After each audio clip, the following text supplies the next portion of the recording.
Anduril, Lord of the Rings sword, is strange. Specifically referring to Anduril, Flame of the West, forged from the shards of Narsil. Yes, I don't shut up about Lord of the Rings, what of it? By Shadiversity. Shadiversity. I like that compressed audio was great. Really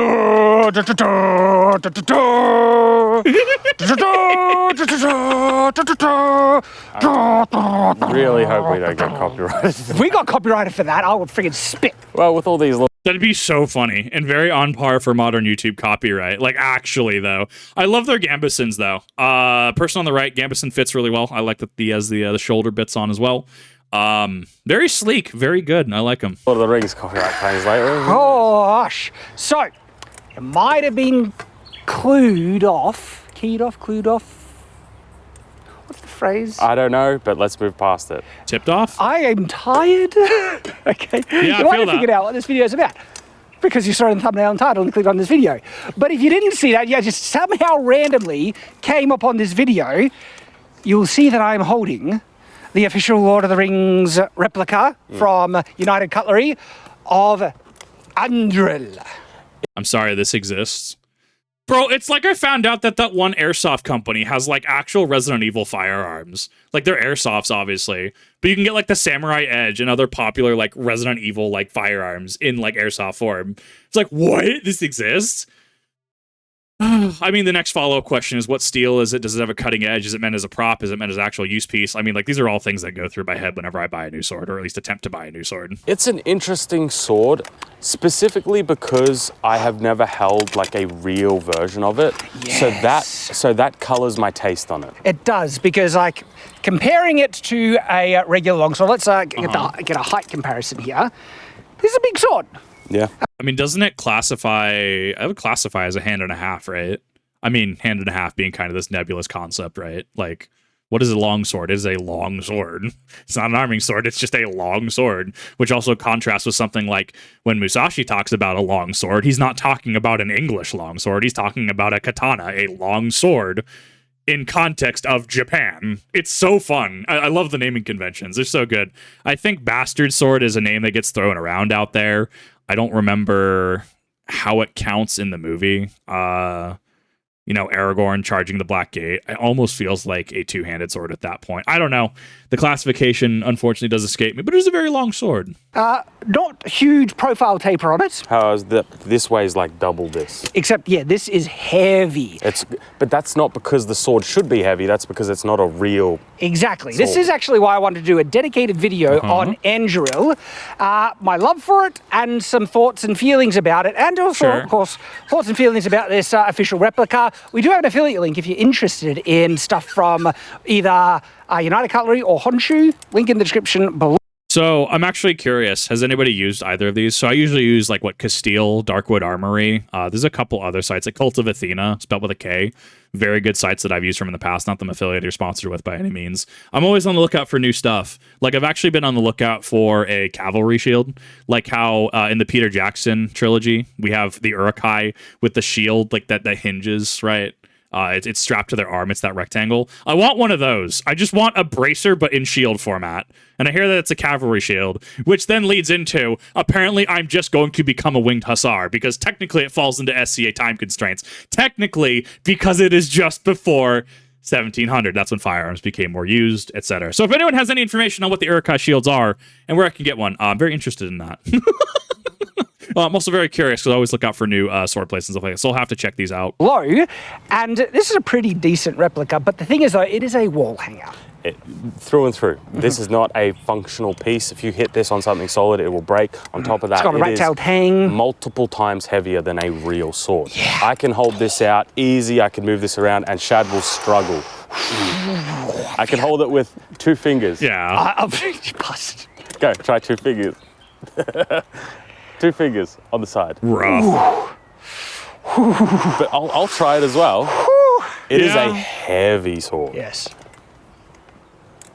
Yeah, boy. Yeah. That's heavy. But like, this is nothing. This is like, the weight of a real sword is just So gorgeous. Like, What brand is that? Because I know my longsword is that. It has the funny logo on it. I've never been able to find. I literally got my longsword from a pawn shop, and I'm like, I'm sorry, you want how much for this? You want $300 for a longsword like that, similar to that, as well as a messer and a tinier messer? Best $300 I've ever spent at a pawn shop, 100%. They all have cutting edges on them. It's fantastic. I love it.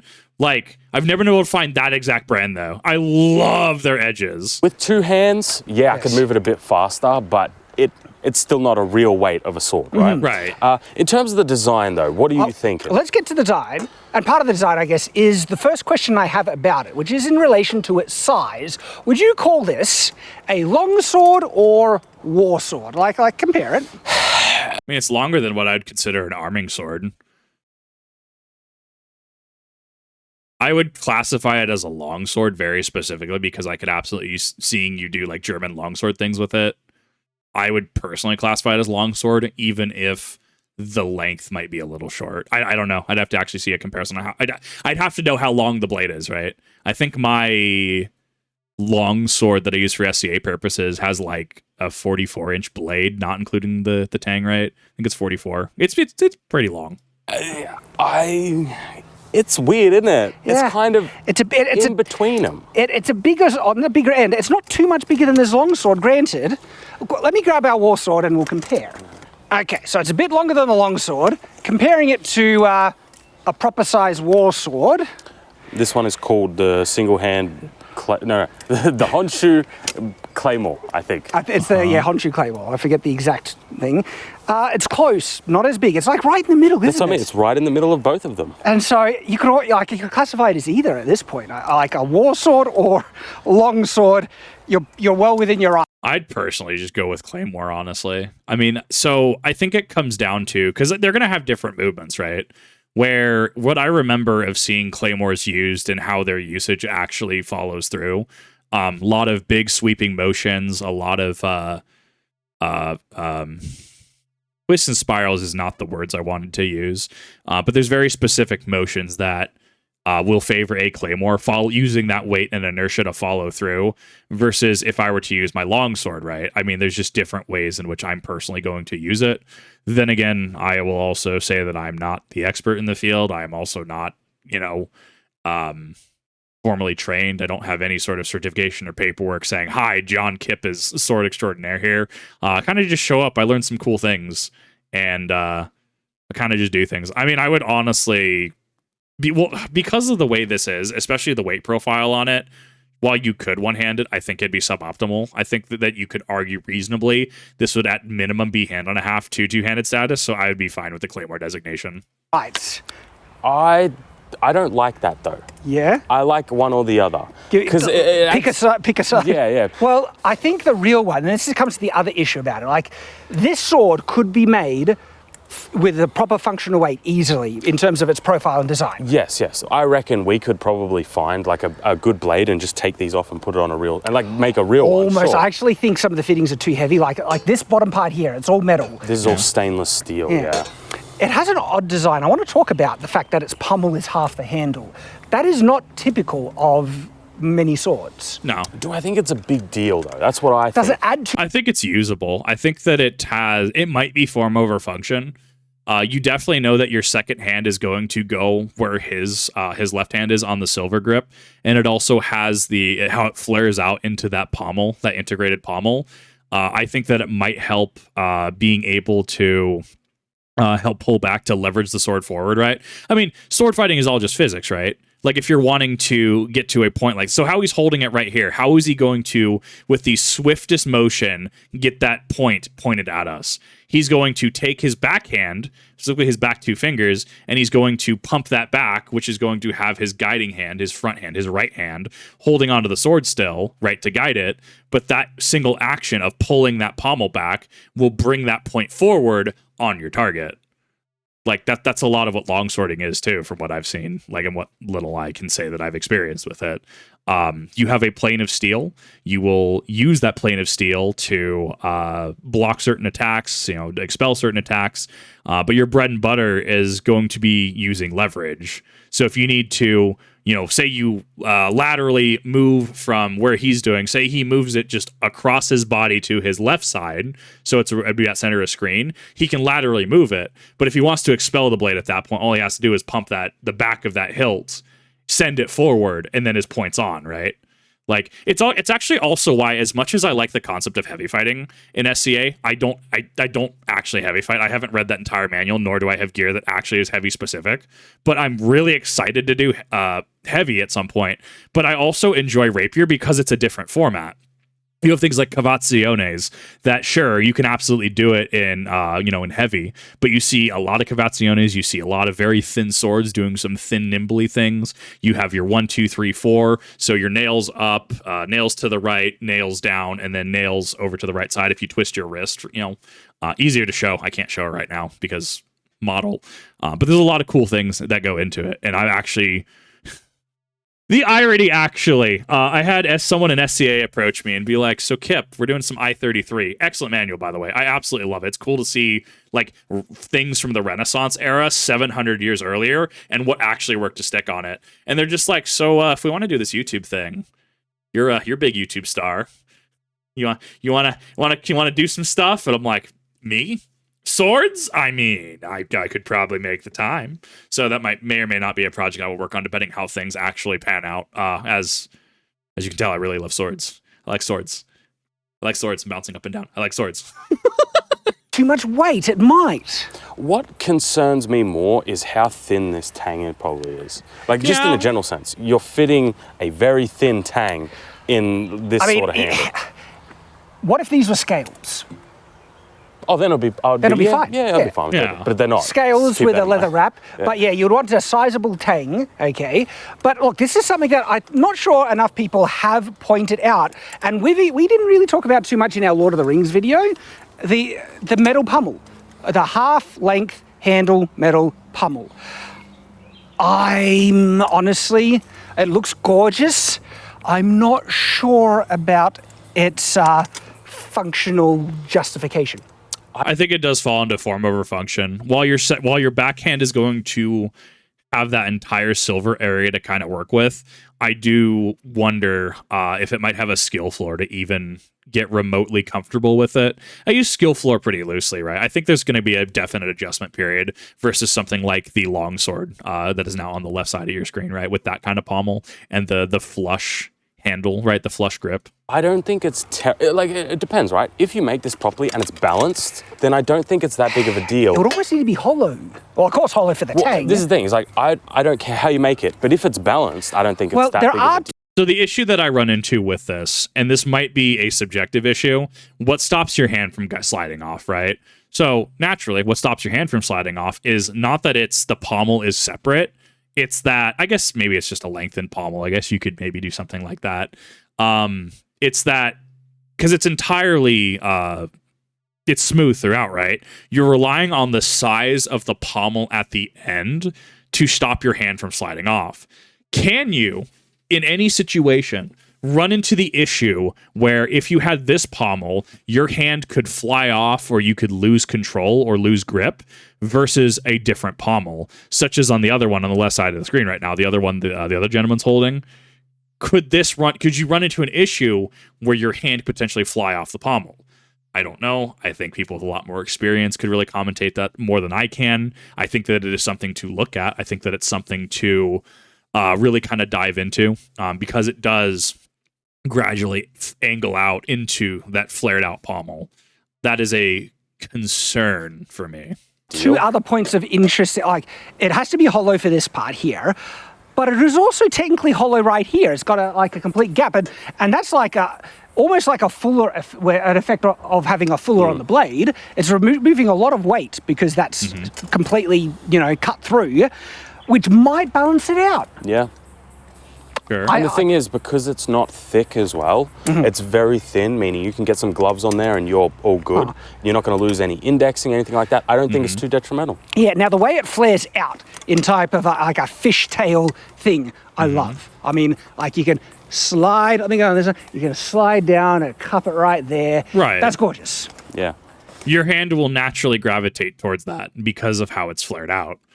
As I said, I don't know if there's an instance in which you would, because of how smooth it is as it flares out, you might lose your grip on it, and how effective that would be versus another pommel, if another pommel would have stopped that entirely. What? That sounded very... Nice. Suggestive? Yeah. Nice. You wrap your hand around the shaft and slide.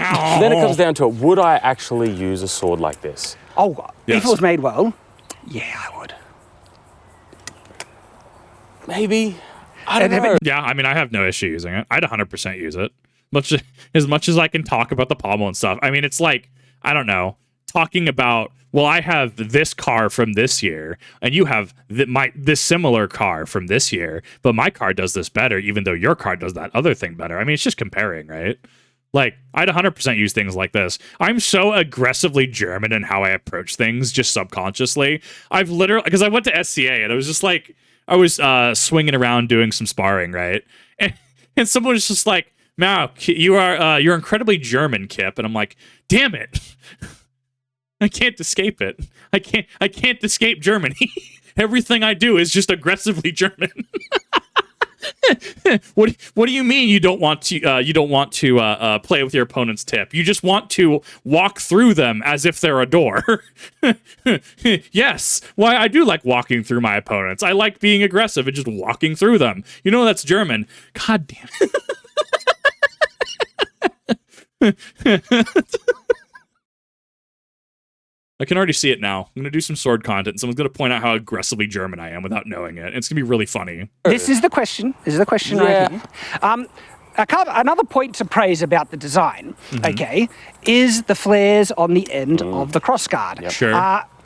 Usually you want, the flares to flare up, but they manage that. Even though it's symmetrical on either end, you still have the upwards flare on either side. Similar to a curved crossguard. And that causes, when the blade comes down, right, sliding in, it traps the blade. See? These are also rather big as well. There's some... I like them. So while that could be seen as a benefit, there could be situations in which you do potentially want your opponent's blade to slide off. You could potentially run into situations. I almost wonder if you are engaging the strong part of your blade right. There's technically 3 parts, right? Well, there's technically more, but the basic dumbed down version is like what? The tip around your tip is going to be your weak part. Middle of your blade is going to be your semi part. It's semi-strong, semi-weak. It's going to be a good balance. And then down by the last third of your blade down to where the crossguard is, that's going to be kind of the strong. That's where you would want to fight out like strength and stuff like that. Because think about it this way. If I have the strong of my blade and you try to thrust in and I catch it with the strong of my blade, with how physics work, would you ever be able to overpower me with the tip of the blade, the weak point of the blade, to my strong part of the blade? The answer is generally, overwhelmingly, no. It's in fact just better to disengage at that point. Now, if you want to wind and bind, yeah, you're doing like middle, you're doing strong part of blade, and you just get to have a lot of fun. That's my preferred. It's why rapier format confuses me, because how dare you? We were supposed to bind there. How dare you, Cavazione, and thrust into me? How dare you thrust into me, good sir? Hashtag Kip out of context. I didn't say it's bad. I just said they're also rather big. I like the bigger flared knobs on the end of the crossguard. Again, It's preference. And the nice knob on the pommel. Uh-huh. Don't you like knobs on your... No, I don't like your tips? knobs. Anyway. So, for being a wall hanger, at least they got the fuller. Nice. I think it could have been deeper. It has like no distal taper. Well, you're right. It And it could be could have been deeper. deeper, yeah. Yeah, I'm just I was referring to the... To be fair, anytime something is actually just a wall hanger, I kind of lose interest in it. I'm only interested in the true, authentic swordsmanship. I like having swords that can beat people. Now, don't get me wrong. If you do have a showpiece, that's perfectly fine and valid. That's incredibly fine.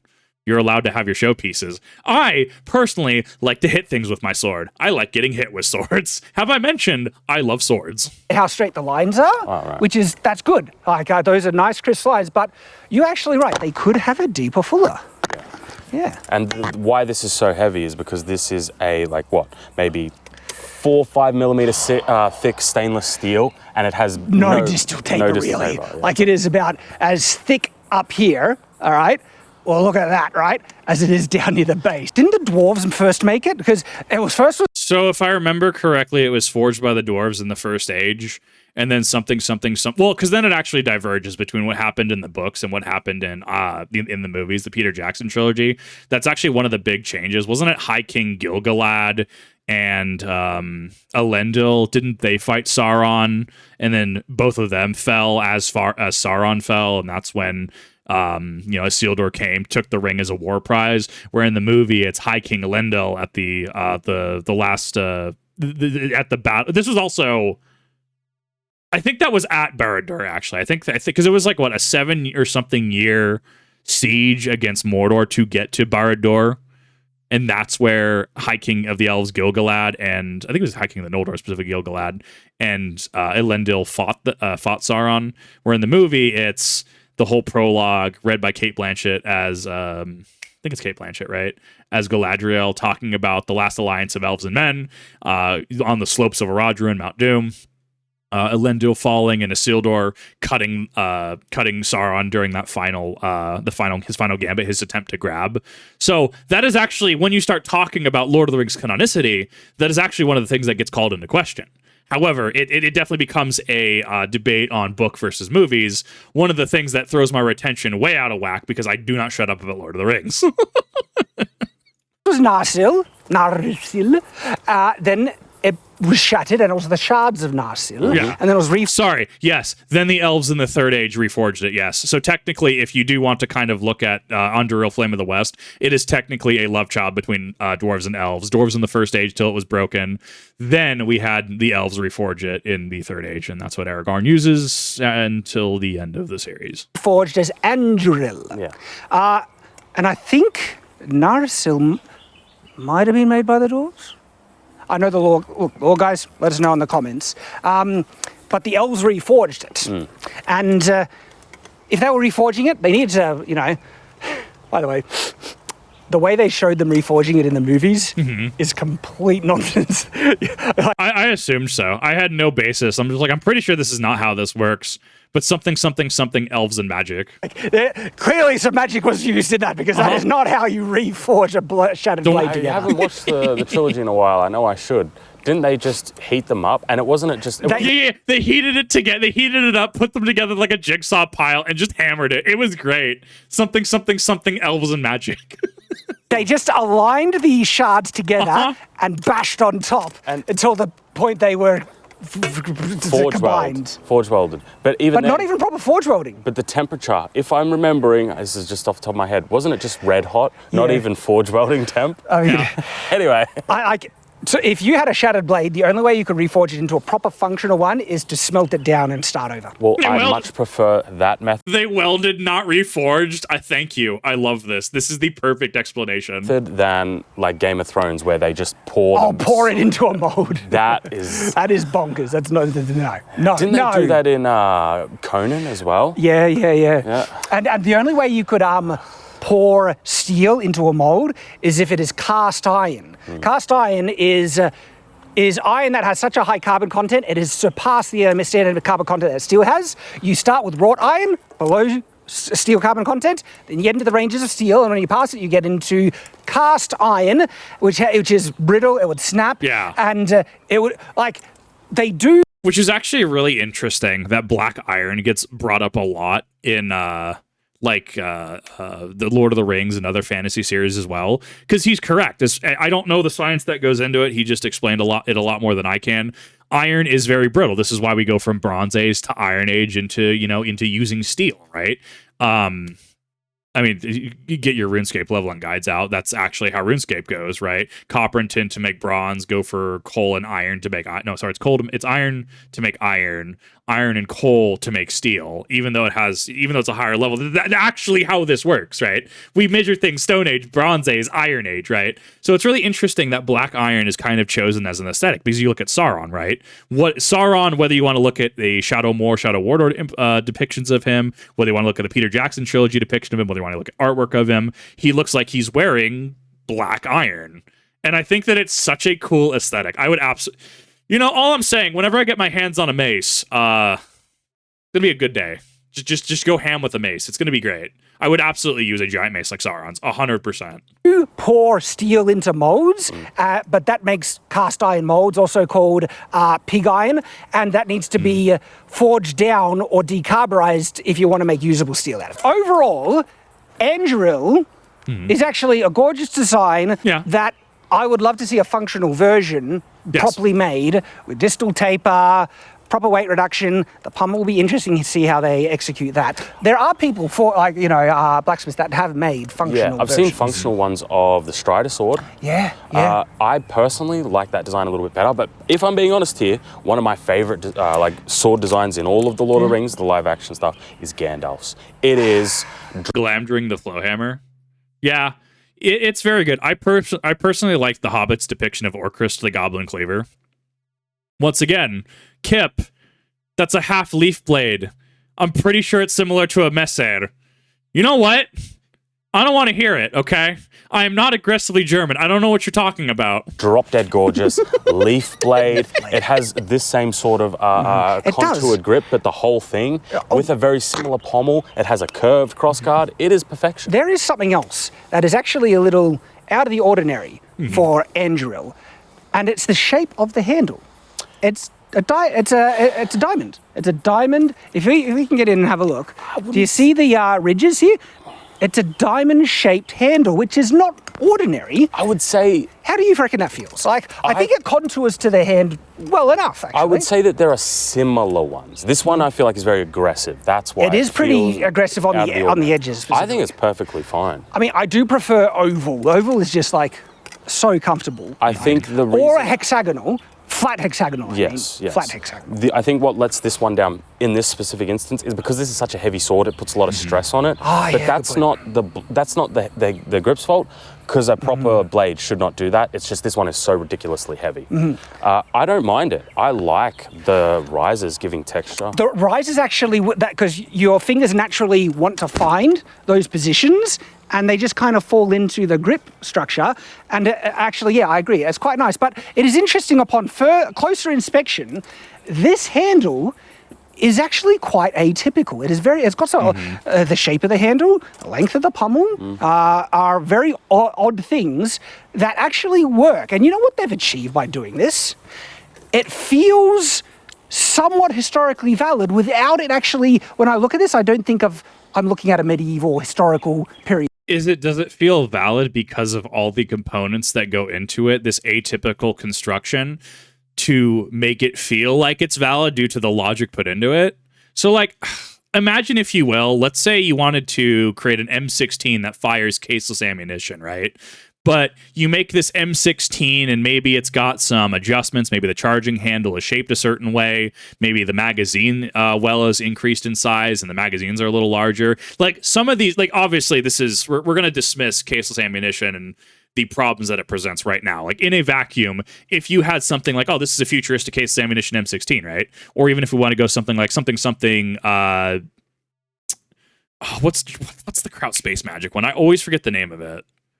Anyways, I always forget the name of the G11, right? Say you look at the G11 and you're like, okay, but this feels valid because of the amount of logic that goes into it, right? I think that's what I'm trying to grasp at. It's not that it is historically valid or historically accurate. What it is there's enough logic that goes into this to kind of work in tandem with each other that it can feel valid by proxy, I think is what I'm trying to word. Maybe I'm not making sense, though. Sword. It looks fantasy because of those changes, yet still functionally and even somewhat historically plausible. I think it's just a bit big. Yeah. You reckon? I I just need someone in a British accent. It's still a bit big, isn't it? Just a wee bit massive. It's great. I reckon if you size. made this exact I sword like the just size. this size, I got no problem with I it. like it. It's a hero size, man. Don't Yeah. do the sword thing. No, this is a standard stance. No, it's not that. It's Nate commenting on it every It's time. like- Chad loves to do the. It's like, But it's effective though, is it not? You are pointing at your opponent. Your blade is pointed at your opponent. Your blade is pointed away from you. It's a stance that can go into high guard and go up, left, right. I mean, like it's. I see no issue with this. I see your sword, my good sir. Brandishing your blade in that manner. How scandalous. when you check out our fight scene, Yeah, check out the fight scene. Yeah. because it's a functional stance and I use it. Yep. All right. Yep. I think that's all for today's episode. Now, if you want to see us check out some of the other Lord of the Rings swords, yes, we talk about Anduril, but nowhere near as deep and detailed as this. But you do get to see us comment on a heap of other Lord of the Rings swords. What about the bad ones? Yeah. We look at there are Yeah. bad designs in the Lord of the Rings films, some that people don't even aren't aware of. The Morgul blade, I 100% look at, and it just hurts my brain.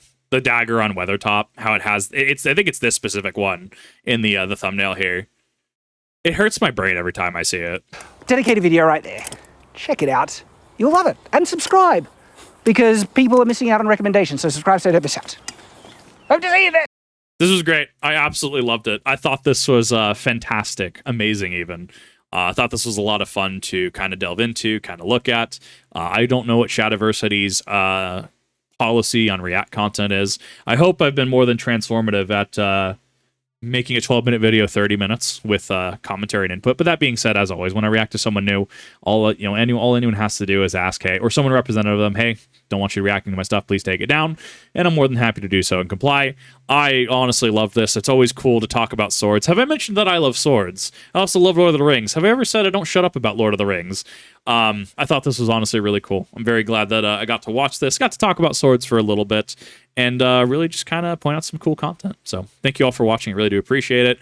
Let me know if you want more sword things. It usually doesn't do good. I usually just do these as kind of a passion thing because I like talking about it, but it's not really that popular. Popularity be damned. I'm having fun with this, and I like doing it. It's part of my life. Thank you. I appreciate it. I'll see you in the next one.